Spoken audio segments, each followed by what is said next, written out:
Jeremiah 3:24 and 25 says, "But from our youth, the shameful thing has devoured all for which our fathers labored, their flocks and their herds, their sons and their daughters. Let us lie down in our shame, and let our dishonor cover us. For we have sinned against the Lord our God, we and our fathers, from our youth, even to this day, and we have not obeyed the voice of the Lord our God."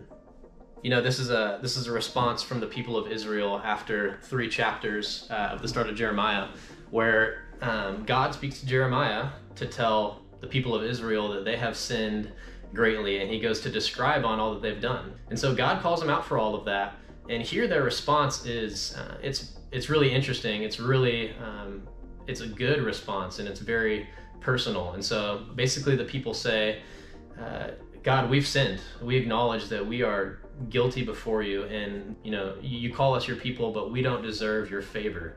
We don't deserve anything from you. Rather, let us just sit here and be called guilty, and let us sit here and be given dishonor. Let dishonor be the banner that flies over our heads.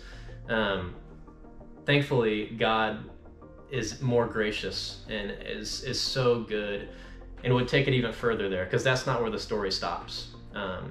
He says it's right, like you should be guilty, you could feel shame, but rather God makes a way of forgiveness for us through Jesus Christ. And the forgiveness that's found in him is instead of putting that guilt on us and that shame banner on us, he puts it on Jesus. And when we trust in Jesus, there's no condemnation for those who are in Christ Jesus.